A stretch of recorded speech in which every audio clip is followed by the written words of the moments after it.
Один из ярких представителей венского модерна, Густав Климт, популярен в Австрии до сегодняшнего дня. Все сувенирные магазины Вены так или иначе эксплуатируют творчество художника.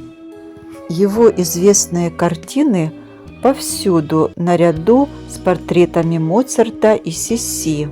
Картины одного из самых дорогих художников привлекают туристов и гостей города, поэтому их разместили в разных музеях, дворцах и выставочных залах.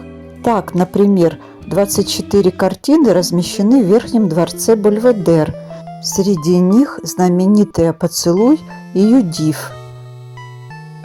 «Поцелуй» – главный туристический козырь Бельведера. Здесь вы также увидите и другие знаменитые картины художника. Это его пейзажи, женские портреты, незавершенные работы, такие как «Адам и Ева», «Невеста». В этой же коллекции находился и портрет Адели Блох-Бауэр, известный как «Золотая Адель». Но сейчас эта культовая картина находится в новой галерее на Манхэттене. Наследница картины продала этот шедевр за $135 миллионов основателю галереи. Музей современного искусства «Сецессион» организован самим Густавом Климтом. Здесь он объединил своих единомышленников, которые писали свои картины в стиле венского модерна. На нижнем этаже музея можно полюбоваться бетховенским фризом.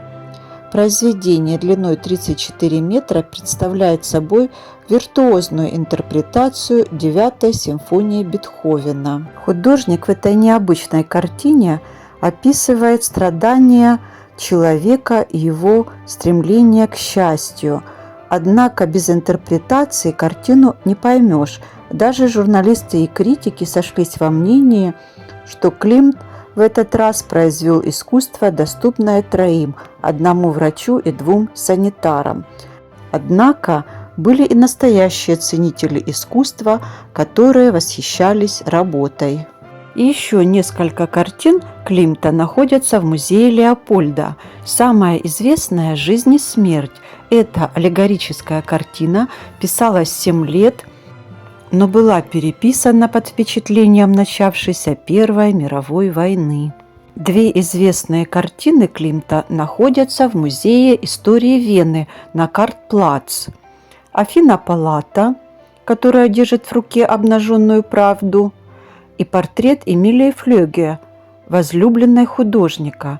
Именно в этой картине художник впервые сочетал портрет с декоративной отделкой с использованием золотых и серебряных красок. В постоянной экспозиции Музея декоративно-прикладного искусства демонстрируются эскизы на картоне, написанные золотом к фрескам Брюссельского дворца Стокле. Это еще одна работа Густава Климта, которая является украшением музея. А вот картина художника «Портрет Фролянд Лизер» считалась утерянной примерно 100 лет и нашлась в начале 2024 года. Она была продана на аукционе за 30 миллионов евро.